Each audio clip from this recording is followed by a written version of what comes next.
My learned colleague is correct. I've actually shown him our role tomorrow. Unfortunately, we'll not have time and opportunity to proceed with this case tomorrow. I've further explained to him that it will be our last day, and he was able to discharge an honors and a balance of probability to demonstrate that even though he could be facing added charges, he's entitled to bail. And by added charges, as the state has been saying, we have added charges that on its own constitute a new fact. Authority is S versus Fermas, 1996-1, SACR 528, Transvaal at 531E. Also spells out that a court may also not, in the absence of new facts justifying release on bail, set aside its own earlier refusal of bail. In other words, when there's absence of new facts, indeed the court doesn't have to find fault in what it had done before. And the authority there is S versus Waldeck, 2006, in brackets to SACR 120. In brackets, it's the Northern Cape at paragraph 53. We also state the following. The requirements that new facts must be advanced or presented for purposes of a renewed bail application is also reflected in Section 65(2) of the Criminal Procedure Act 51 of 1977. In terms of this section, an appeal shall not lie in respect of new facts which arose or were discovered after the refusal of bail, unless such new facts were first placed before the bail magistrate. Simply put, we can't proceed to the High Court in the event that our bail application is unsuccessful. So it says the magistrate concerned, and such magistrate had given a decision against the bail applicant on such new facts.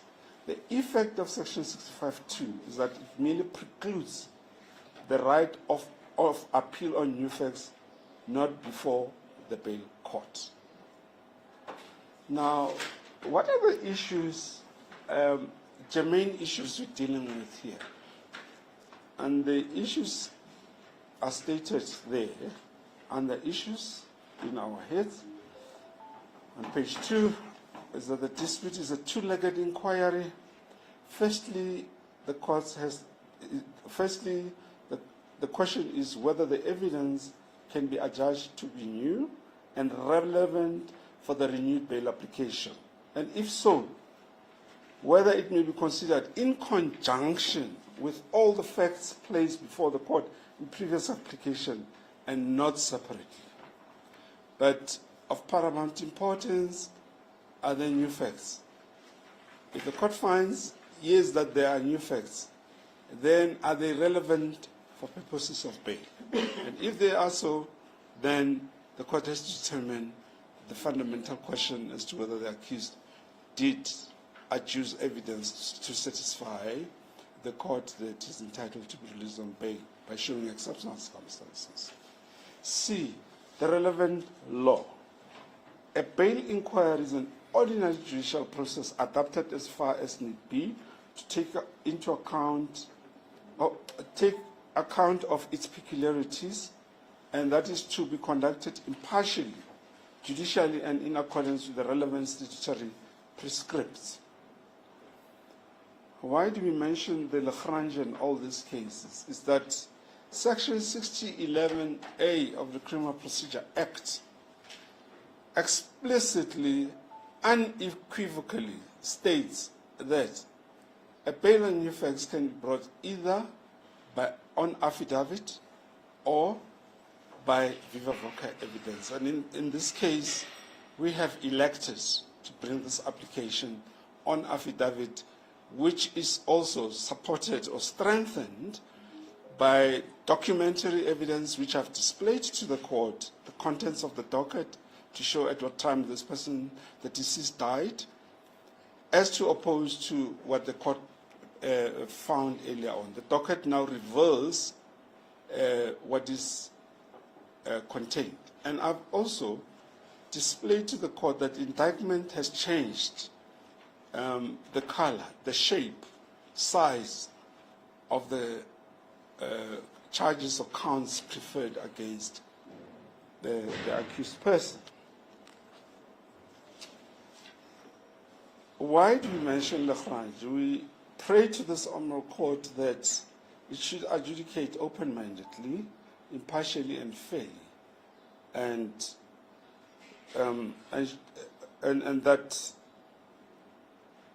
that such conduct must be manifest to all those who are concerned. The requirements of impartiality are closely linked with the right of accused person to a fair trial, which is guaranteed in Section 35(3).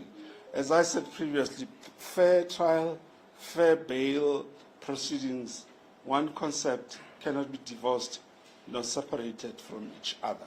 Fairness, equity, justice are the governing principles which should guide the Honourable Court. I now move to page 3. A bail inquiry is an ordinary judicial. I have said that, and I've mentioned Section 6011A. But of importance is that once the court has refused bail, it is not, of course, precluded from hearing a renewed application, provided that the applicant for bail shows existence of new facts or changed circumstances. In other words, the test deals with what? New facts, changed circumstance, renewed bail application. And I will show later on as to how authority has dealt with. It has given clear principles and guidelines as to what constitute new facts and changed circumstances. I mentioned the authority of S versus Atchison, 1991-2 SA 805. It's a Namibian case by the Honorable Mohammed J, the late, who states the following: a judge hearing a new application is entitled and indeed obliged to have regard to all the circumstances which impact on the issue when the new application is heard. It is tried that an accused person's right to bail was set out in common law and reaffirmed by the provisions of Section 35(1)(f) of the Republic of South Africa Constitution Act Act 108 of 1996, beg your pardon, which provides that every person who's arrested has the right, F, to be released from the detention if the interest of justice, and in this case it's exceptional circumstances, subject to reasonable conditions. It is tried that the presumption of innocence, which finds expressions in the maxim in favorem vitae ex, this is just a simple, simply explaining it is an interpretation of a statute provision. It should be interpreted in favor of and not against. In other words, it should be generous, it should be purposive, and should be seen to be in sync with the Constitution. And authority says, you know, interpretation of a statute has to be favoring the accused person. It has to operate in favor of the appellant, even when there is a strong prima facie case against him. Now, let's come now to deal with the meaning of new facts, court's approach, the general principles and guidelines supported by the case authority. This can be found in the Criminal Justice Review number 2 of 2017 at page 9, and I quote, "New facts for purposes of a bail application, principles, issues, and procedures," at the heading by Stephen van der Merwe.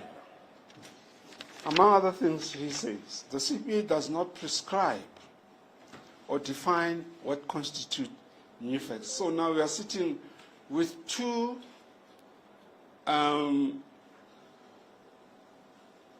words which are not being defined by the Act. Exceptional circumstances, new facts. And there is no prescribed procedure for renewed applications. In other words, what you need to be careful of as an applicant, don't abuse the system, but you have the right to. In other words, it's not an absolute right, it can be limited. And it then triggers Section 36 of the Constitution. It appears with reference to case law that certain principles have been identified as relevant when a court is faced with an application for an accused release on bail based on new facts. These cases can be summarized as A. New facts are facts that came to light after refusal of bail, and obviously include circumstances which have changed since the unsuccessful bail application was lodged. A detention period of almost 3 years between the facts and the renewal bail application amounts to change, constituting a new fact. It's S versus Mosa, NR 800 at the High Court at paragraph 7. And the passage of considerable time coupled with the state failure to make progress with the investigation of the case can also qualify as a new fact. In bracket, S versus Hitchman, 2007 to SACR 110 is in Zimbabwean High Court at 113B. B. New facts must be sufficiently different in character from the facts presented at the earlier unsuccessful bail application. In bracket, S versus Mohammed, 999, Volume 2, SACR 507, Cape Town High Court at 512B, and must not constitute simply a reshuffling of old evidence. Here, we state S versus Peterson, 2008 to SACR 355, Cape Town at paragraph 57. C. The alleged new facts must be relevant for purposes of the new bail application. See Peterson, Supra. This means that there must at least have been some indication of the new facts. If received, would on their own or in conjunction with all the facts placed before the court in the earlier unsuccessful bail application, assist the court in considering the release of bail afresh. It's in S versus Mohammed at 511 to 511H to 512A. D. In determining whether facts are new or not, a court is inevitably required to have due regard to the evidence presented or information received at the earlier unsuccessful application. Again, S versus Farmas at 531E to G. But we also refer to S versus Bafana by Benenge, then as he was acting judge, who explained as follows: was the new application is not merely an extension of the initial one. The court which entertains the new application should come to a conclusion after considering whether, viewed in the light of the facts that they were placed before the court in the initial application, there are new facts warranting the granting of bail application. E. In a situation where the evidence was known and available to a bail applicant but not presented by him at the time of his earlier, such evidence cannot, for purposes of a renewed bail application, be relied upon as new facts. And this principle also applies where evidence was available but was not availed to the applicant. Upon receiving it, then it constitutes a new fact. The S versus Leroux and Anere, 995, SACR S13, Witotas at 622A. In Leroux at 622B, it was explained that in the absence of such a rule, there could be an abuse of process leading to unnecessary and repeated bail application. An accused should not be permitted to seek bail on several successive occasions by relying on the piecemeal presentation of evidence. It has been suggested that the rule is an absolute one and should be applied regardless of the bail applicant's reasons for not adducing evidence of the unsuccessful bail application. See generally S versus Peterson Supra at 58, paragraph 58. However, it is submitted that the rule should not be applied with caution. It can hardly find application when the probable reason for the applicant's failure to present the impugned evidence at the first bail application can be attributed to the applicant's bona fide misinterpretation of the probative value of the evidence in relation to factual and legal issues concerning bail. The right to liberty pending the outcome of a trial or final appeal should not be frustrated by an inflexible rule. A bail court should be willing to examine and consider the reasons why the relevant and available facts known to the bail applicant were not relied upon in the initial application. F. In its judgment, the magistrate must have recourse to the concise Oxford Dictionary, which defines the word new to mean not existing before. The synonyms thereof are recent in origin, modern, novel, lately made, recently entered upon or commenced, not previously used. And these can be found in the Essential Law Dictionary, A.M. Blackwell, first edition, Sphinx Publishing, page 335. We can also refer the court to Professor J. van der Berg, a practitioner's guide, third edition, page 73, where he succinctly states, and I quote, "There can of course be no numerous clauses as to the nature of new facts changed that may be legitimate to warrant the grant of bail previously refused." Page 6. The court's finding, I am not going to deal with all that which is stated. I had analyzed the court, but I think it suffices to submit, Your Worship, that the court's initial findings were premised on circumstantial evidence. In other words, inferential reasoning was applied because the court relied on the affidavits which were given by investigating officer, security guard, and the photos which were provided. And the impression given was they were from the video footage, which video footage we didn't, as the defense, didn't get an opportunity to analyze. It is only now that we got an opportunity to analyze it. And that is why, upon meticulous perusal of the video footage and other documentary evidence, we then applied our minds, and correctly so, to bring a bail on new facts before this honorable court. The High Court, by the Honorable Judge R. Stradom, also didn't find fault. So it can also be catalogued under circumstantial evidence, inferential evidence also. Now, it is also premised on that. Now, the Honorable Court will recall that its finding during the initial bail application, if one were to throw a microscope on the count of rape, the court made a finding that there were no genital, and I'm not quoting the court verbatim, I'm just paraphrasing. The court, amongst other things, read the exhibit of the postmortem, and it said there were no injuries in the genital, anal, and areas, and other related areas, and it found that the deceased was pregnant at the time, I guess 4 weeks,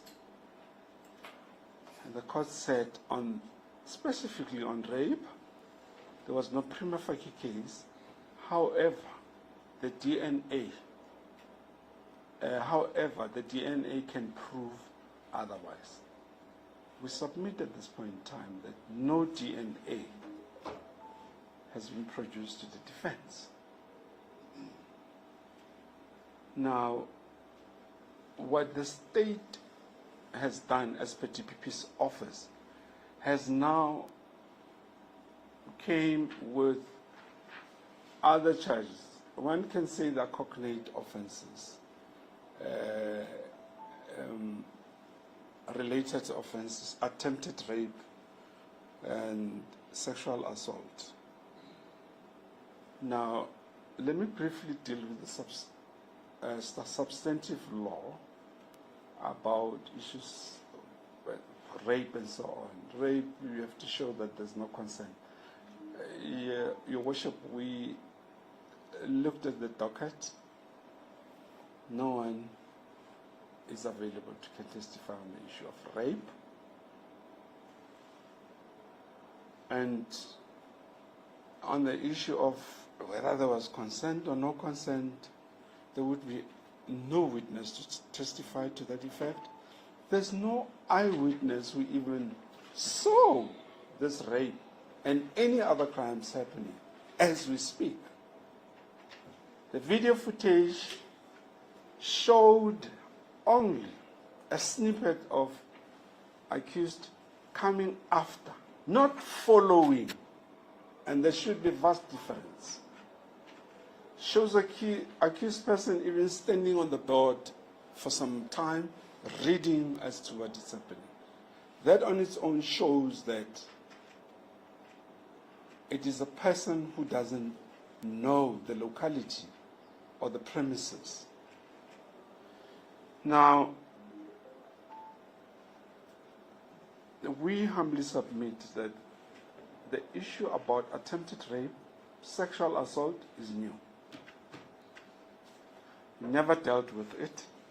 And the court made a finding on a charge of rape and nothing else. No attempted, no sexual.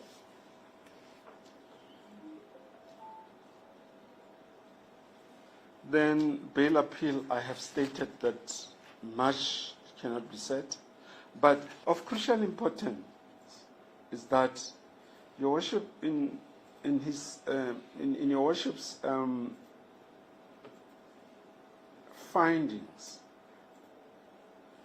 Your Worship's refers to time as in around about approximately 8:06, and then 8:17 a phone is picked up, and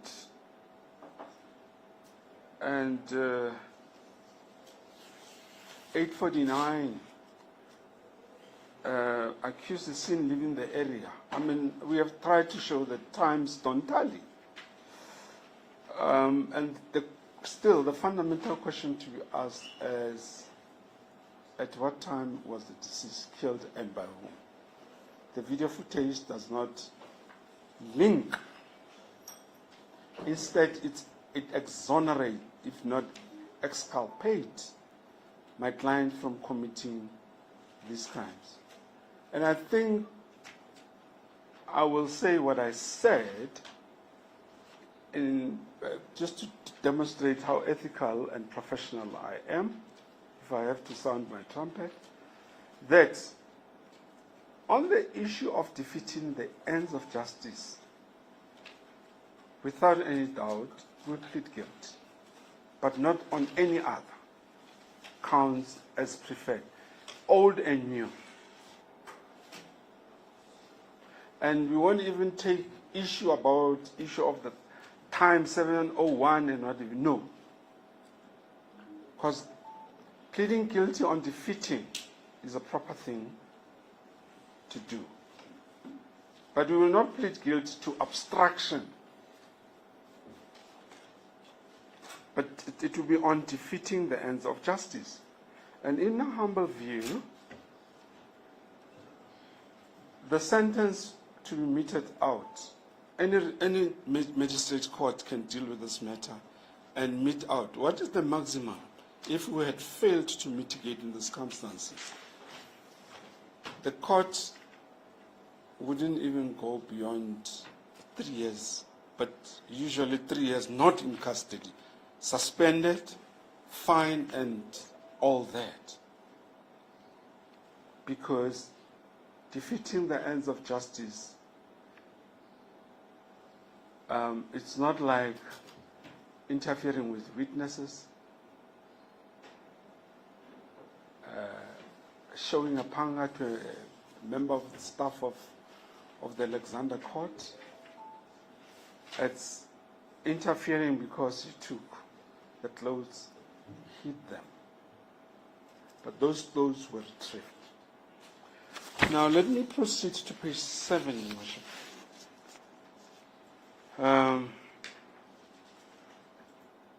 Yes, at paragraph 35, the bail appeal states as follows.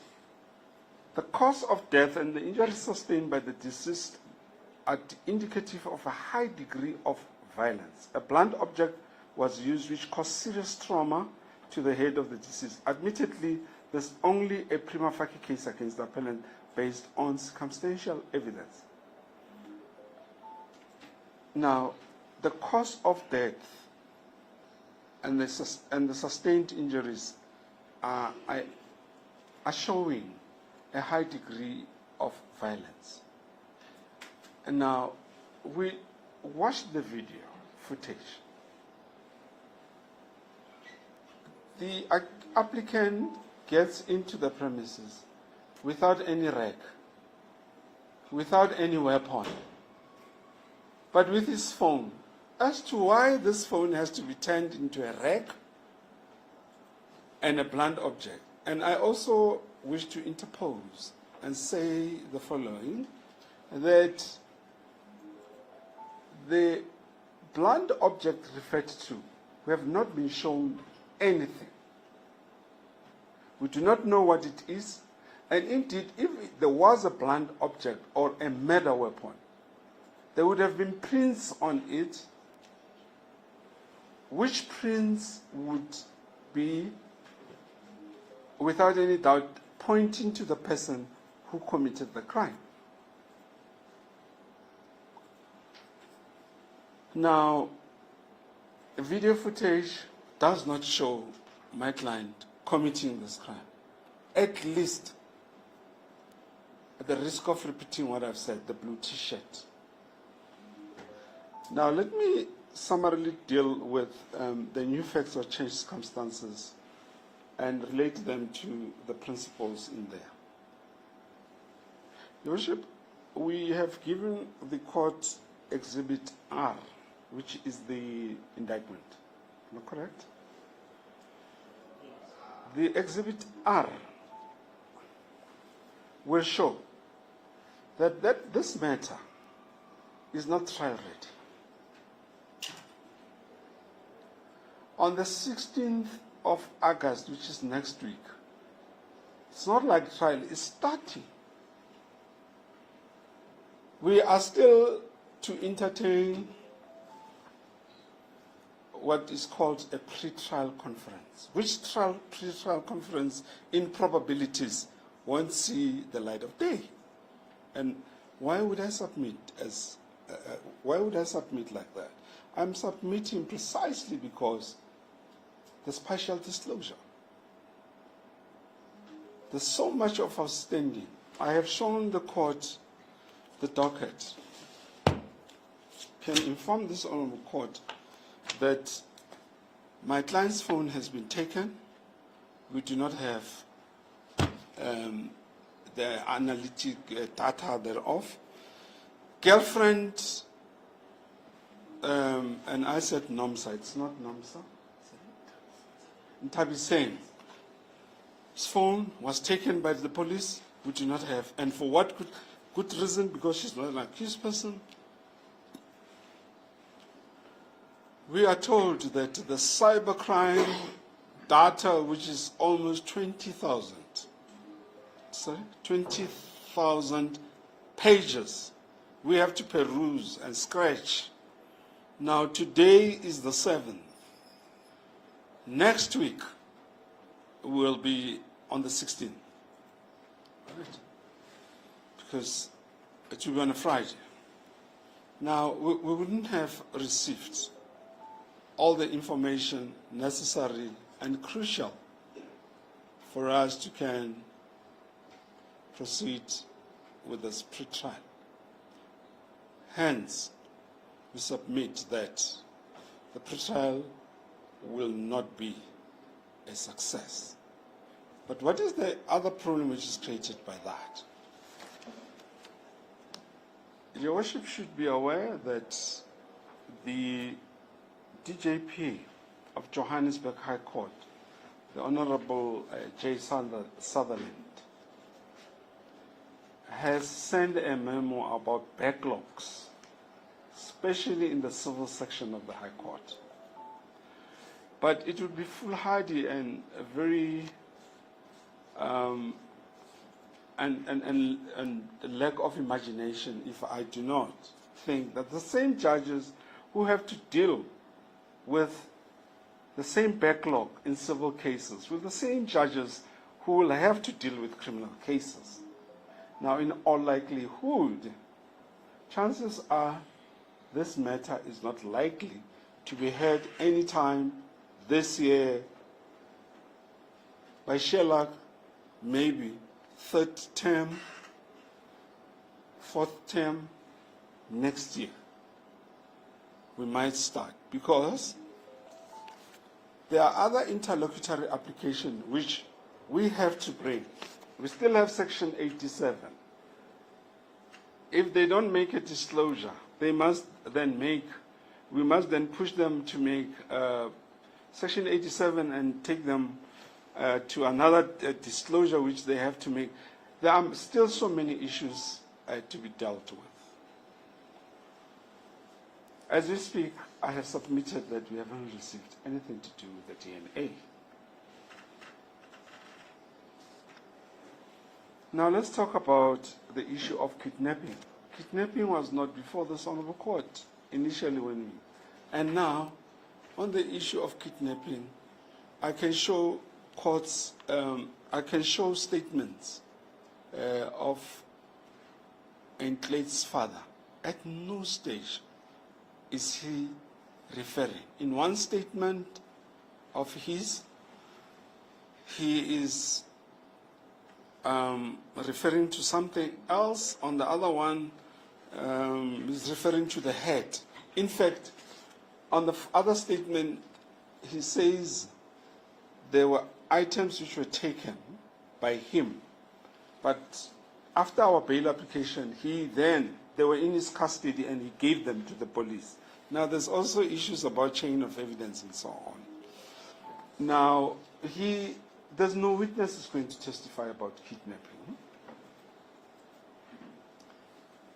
Now, on the issue of robbery, the video footage also will show that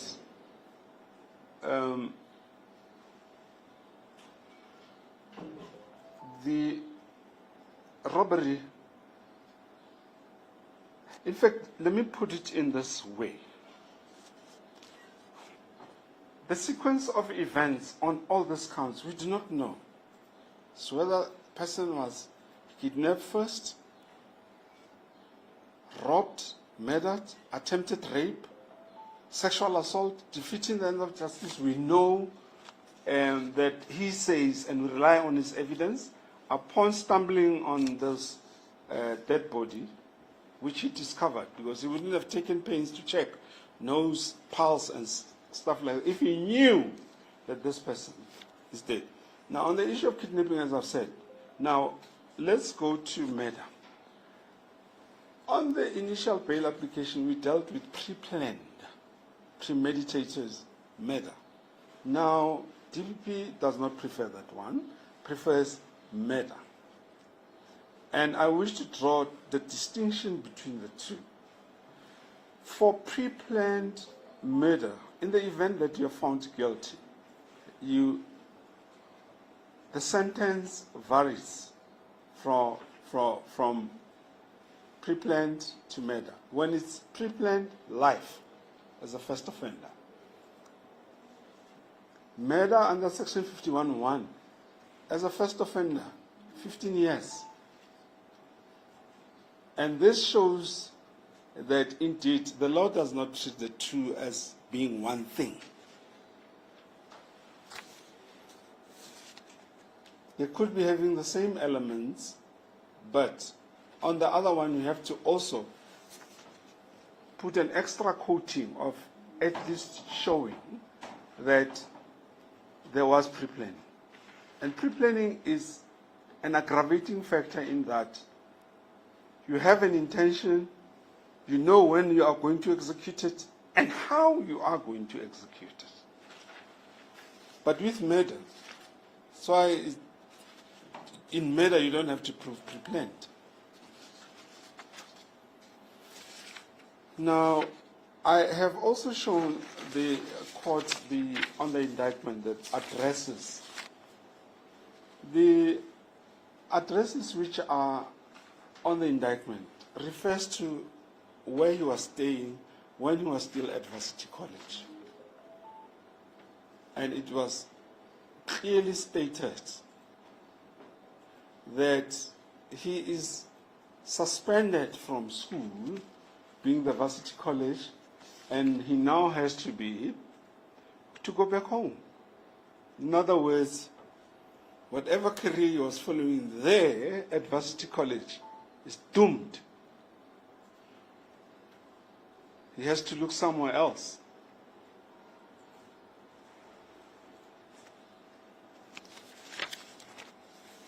And one doesn't have to mention the reputational damage which he suffers. But beyond all, Your Worship, may I also draw to court's attention, charges preferred against accused person are of a very serious nature. And if they have added, surely he must be granted an opportunity to be out for one simple reason. If freedom is not important, for him to properly consult with his legal representatives. I am in Pretoria. My attorney is in Marshalltown. He will be in Middelburg. Surely, we have to prepare thoroughly. And that is one other reason we'll inform the court on the 16th of August that we are not ready. Because we had no opportunity to even consult with our client since we received these documents, and despite the fact that they are a partial disclosure. Now, list of witnesses. Given that he is in Middelburg and these witnesses are in Sandton, and surely he wouldn't interfere. And I wish to also amplify by saying the outstanding evidence is that of which is in the lab, which is cybercrime. He surely will never ever interfere with these witnesses, nor the cybercrime, cell phone data, DNA. And if the Honorable Court is of the opinion that he is a danger to society, stringent conditions can be put. And I wish to inform the Honorable Court that with the old charges and the new charges doesn't change the fact that the accused is a first offender. And it is alleged, he's not been found guilty. It is alleged that he has. And we have produced so much of evidence to show that there is not a doubt, but serious doubt on the cogency or strength of the state case. And we may even go further to say this state case is not even weak, but hopeless.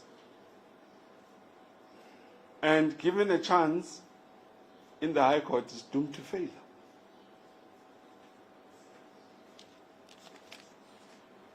Now, Your Worship, I do not want to overburden. I'm aware that my learned colleague has not called any witnesses, but I do not want to take things for granted that if it's not opposed, therefore it's for the taking. We must work very hard to persuade this honourable court that there are new facts relevant for purposes of this bail. And that is why I'm going to town, and I do not want to leave any stone unturned. But I will summarize by saying, if Your Worship look at page 8, our submissions there, we deal with all these issues,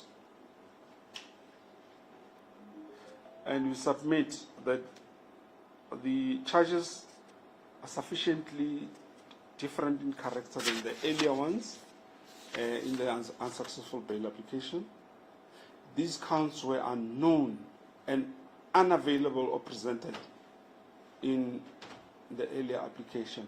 We also refer this honourable court to the summary of substantial facts in the indictment. It's not the same as what my learned colleague, when he addressed from the bar, informed the court. Differs. Now, I've dealt with the voluminous cybercrime information, which we have not received to date. The address also. Dealt with the contents of the docket. Now, I'm dealing with the video footage, shows that the state case is weak, hopeless, and doomed to fail. Now, in the case of S versus Jonas, and if it's weak, that authority has said it constitutes exceptional circumstances. In the case of S versus Jonas, 1988, volume 2, SACR 677 SE, the court said at page 678, I quote, "To my mind, to incarcerate an innocent person for an offense which he did not commit could also be viewed as an exceptional circumstance," close quote. The evidence that the applicant adduced by error is that he did not commit the crimes. The state attempted to gainsay his vehement denial by alleging, I have said so much about the video footage, it's not worth repeating. But we submit that the contents of the docket, the video footage, which is real and documentary evidence, outweighs or disproves the circumstantial evidence which the court heavily relied upon.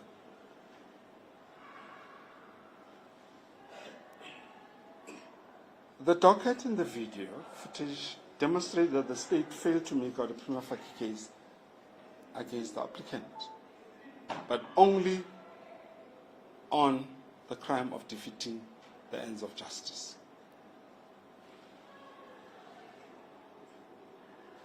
We further submit that the cameras and video footage did not record and function properly. There's obviously interference, manipulation, and altering. We'll deal with that in the bail court, not for this court. It suffices that we were able to show, and I've stated times, but we wouldn't. Your Worship, on the issue of ill health, this is an argument which we made in anticipation of getting medical reports. We haven't got any medical report on this. The argument can be disregarded. But instead of this, what is of importance is, Your Worship will remember that there are averments that the police on the 9th of June, 2 days prior to the accused appearing, went to prison, took pictures of him wearing the same clothing, and that was not gainsaid. And that on its own constitutes, it is in our affidavit. Can I draw court's attention to that?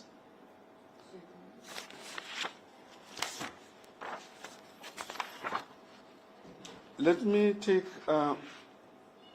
the Honorable Court, to our affidavits, page 5. That will be paragraph 9. On the 9th, oh sorry, may I proceed to read it? Paragraph 9.2, on the 9th of June 2024, the investigating, I'm sorry, I said this, on the 9th of June, the investigating officer with other SAP members came to Sun City Prison, where I am incarcerated. They called me and made me to wear the clothes I wore on the 29/10/2020 and took me pictures. My legal representatives were not aware and no permission was sought from them. That's what I'm referring to.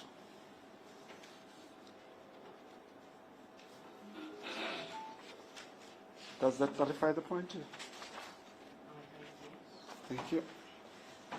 Now, that on its own constitutes a new fact. And it does not only constitute a new fact, but it's contamination also. Because in so doing, that amounts to torture. In so doing, it means keeping the accused in prison is a benefit for the SAPS to can do as they wish at any given time. The same submission can be made. We still want to know as to which 205 authorized them confiscating the phone of the accused girlfriend. Now, Your Worship, I hope I'm not missing anything.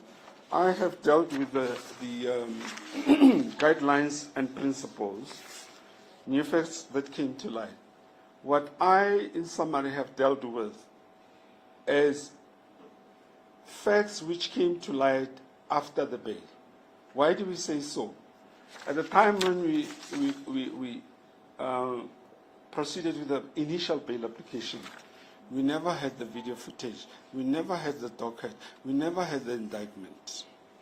And therefore, upon receiving them as new facts, then we proceeded. And it was after the refusal of bail. And that on its own created changed circumstances. We have dealt with the issue that the new indictment, which is called added charges, is sufficiently different in character from what we dealt with in the first new bail. The third factor is that the facts which we brought before the Supreme Court, are they relevant for purpose of a renewed bail application? We submit, yes, they are relevant in that they show that what was initially promised in this bail application is something different which was delivered.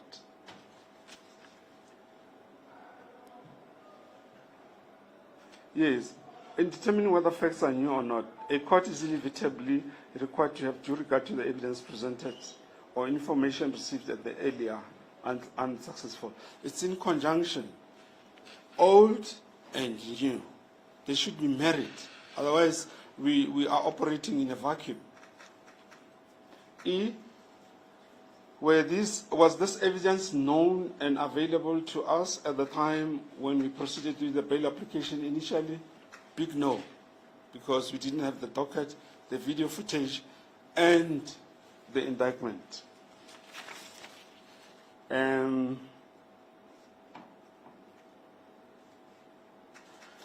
Lastly, we submit that a proper case on new facts has been made, and secondly, that this application was not brought primarily to abuse the process. It was brought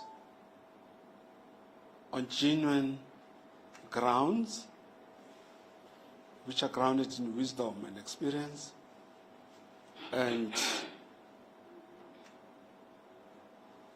all that which has been displayed, demonstrated, shown to this Honorable Court is that the accused is the wrong person before this honorable court on counts of murder,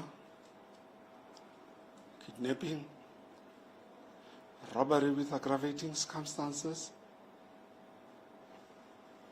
attempted rape, sexual assault, but the right accused on only one count of defeating the ends of justice. Unless if there are any other issues which Honourable Court wants me to address it on, I'm greatly indebted.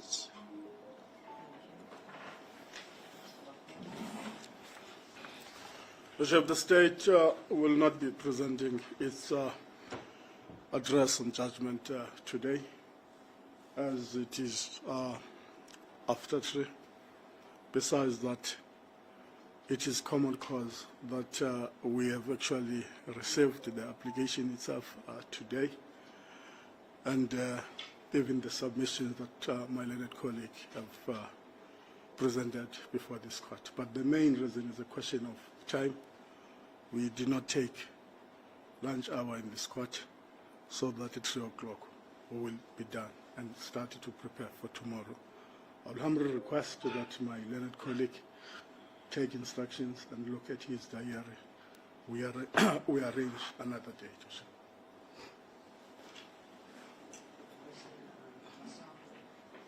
Bishop,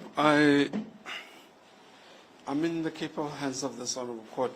If the court is available even tomorrow, I can cancel whatever cases and maybe come after lunch for us to hear. I'm not saying there should be judgment. At least my learned colleague argues if I have to reply, and then we reserve for judgment. That's what I would humbly request. He has shown me that his role is, and he said to me, in the event that one of the cases collapses, he would be able to accommodate me. I can humbly request that I show my face after lunch for us to just take his argument, and then if I have to reply, it shouldn't be long, and then we reserve for judgment. With regard to that, Bishop, my learned colleague is correct. I've actually shown him our role tomorrow. Unfortunately, we will not have time and opportunity to proceed with this case tomorrow. I've further explained to him that it will be our last day, and we will not be sitting for a week. The state is prepared to accommodate the defense. The first day when we come back is either the 20th or the 21st, if my colleague, but unfortunately, I would not like to take chances and postpone the matter until tomorrow, and due to the fact that we'll be busy, I then come again and request for what? For a remand. It's rather better to remand the matter to the case, to the day that I'm quite certain surely that we'll be able to proceed and finalize. The state tried its level best to accommodate my learned colleague. Unfortunately, things were not organized and such. We waited a lot of time. I don't want to point fingers even at that. I think both of us, for the past day and today, we have actually shown our professionalism. I would hate to point fingers. In short, I'm requesting that we postpone until the 20th or the 21st. We are back on the 20th, depending on the availability of my colleague. Are you available the 20th? Yes, Bishop. I'm not sure if it would be a big ask from my side. That if possible, maybe let's accommodate it 20 and 21. I must be honest, I really have quite a lot of matters. Yes. Close to that day. All right. We can take the 20th only, it's fine. Your Worship. 20th. 20th.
The matters in postponed until the 20th of August for the state's address. The accused will remain in custody until